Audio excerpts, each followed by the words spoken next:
Tapos sa kadungog, ay nanaan yan mapatik. Pag mga igsoon, ang mensahe ng pagkaganap karon. Salamat kayo sa bugma sa itong mga igsoon na isabang ng mga brother ng pinanuluhan ng sister. Ganisa, puntay. Mga igsoon na nuluhan. Diyan na, ngil-ngil kayo ang mga igsoon no, tapos na. Nilaliman niyang iyang mga paraharas nito. Choir dito. Ang paralimpyo dito sa iyang kwarto. Choir dito. Ngil-ngil sa kabangan sa Ginoo. Pero ito, nahipong mo sa lugar. Pagod ng sulma. Amen. Tanglit po nito. Ay mong gagawin, kung kamong ko'y mulong na ay nadukaw. Hindi mo lukaw, wak ko'y lukaw. Amen. Kami, inaglan na operate kita sa kadagman yung raton yung malawas na Kristo. Ang uban man kaadto, pero ang ilang sinong yung dugo, pinaanan sa ilang limos, mapadama. So, salamat mga igsoon, malikod ko sa inyong nagulog mga kaluoy kay bisag sa nagkaimay kwarta pinasingkasing.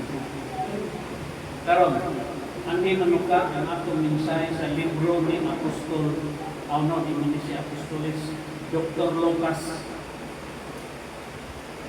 Luke chapter 12.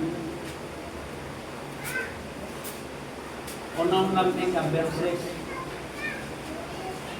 Magsugod sa verse 16. Kutok sa 21. Luke chapter 12. Verse 16 to 21. Pahinungod din natin tanan, no? Aron atong maablihan ang atong salamutan.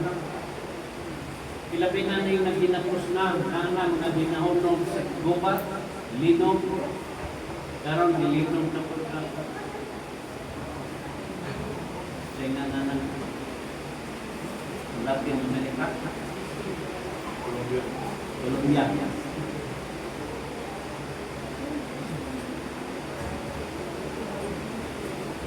Okay, Kapitulo 12, versikulo 16, ready, go.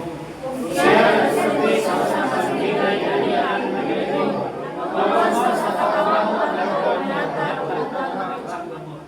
Kita mo niyang mga sulti, sambingay, saan nasa in English? Parables. Mauna, masabta na ito sa atong unang pagkatao. Haman ato i-transfer na ito sa ikaduhang pagkatao tapos usab spiritual. Ang tumong sa Ginoo, spiritual yun. 17. Kung siya na ito,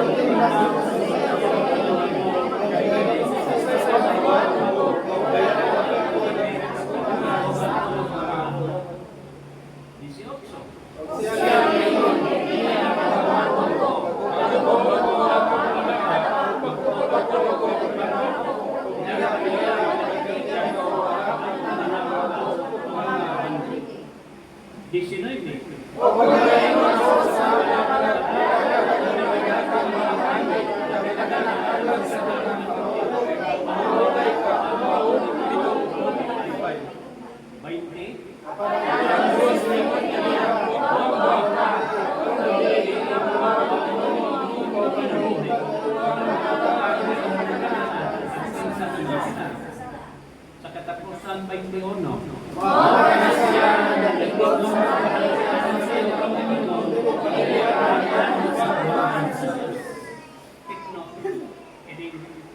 Kining versikulo 20 nag-ingon ang Ginoo buwang-buwang ka. Sa atong unang pagkatao, sa atong worldly, magtipon ta para sa ato. Ginoo na. Pero di ta kalimot na doon na tayo ikaduhang kinabuhi. Magtigom sa taparan ito. Kalimot ng igdatoa mo nang ginyanlan sa Ginoo buwang-buwang ka.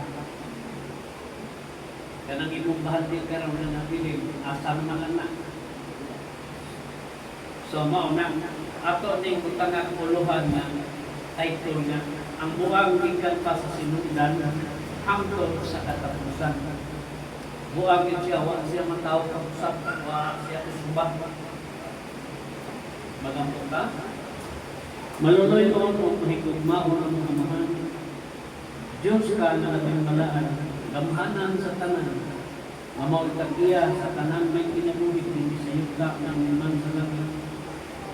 Ikaw ang among musimba, ikaw ang among kinabuhi, among usog ug kalikon. Ikaw ang among magtatawan sa tanang takna sa among kinabuhi. Salamat sa imong presensya karon nga niakas among kaliwala. Salamat kay imo giningisaan na katong duha tulong ng katidlong sa imong gamhanan pangalan anian kadayon sa among kaliwala. Salamat usab sa maayong panahon. Ug salamat sa imong mga kaanakan na niakan sa imong tubangan. Ikaw ang nakapikap sa among mga kasing-kasing na sayon sa among mga kaisipan. Musa among gihangyo kanimo amahan sa duha kami. Kaming tanan na niya karon sa imong pilihan sa among mga kasalanan ng buhat. Kaya na nga kasalanan at sa kanamo bisan sa among mga una-una na buhat. Kabangin taong kinigimong jutay panulor. Tagai kami dugang kusog kalibron na magabarong kami samtang nakaabot sa imong ikaduhang pagbalik. Nadili kami magtumba sa tanagmatan sa mga pagsulay ng dasma kanamo. Tagai ang taong kalibron na makado sa kanamo. Bisan pa ning pagsumog-sumog sa mga nautan nga nagalibot kanamo kabang kanamo. Tagai kami kusog kalibron, bugkos ang mga kanan sa imong hugma o kaluoy, aron na din kami matarong sa tanagmatan sa mga pagsulay ng dasma sa among kinabuhi. O panalangin usab ang tanang mga balaan libon sa upat ka suok sa kalibutan. Sa tanan na adunay kahadlok sa imong gamhanan pangalan. Tabang ang taong Ginoo ginabi na tumo na kay igsunan nga nagkalisod nga naagian sa mga Ginoo. Ikaw lamang kayo ang among nalampanan kalikon usog katabang panahon sa among mga kanisgan. Usab salamat na ikaw galamdan sa among sa kalabutan. Aron kini mo mga balaan purong dili mo labay kawang na among kini ka-aplikan sa among nandang nga pagkinabuhi. Samtang niya pa kami niliging mamiti kung padangdang ng kalibutan. Dalay kong kaamahan sa walay katapusan.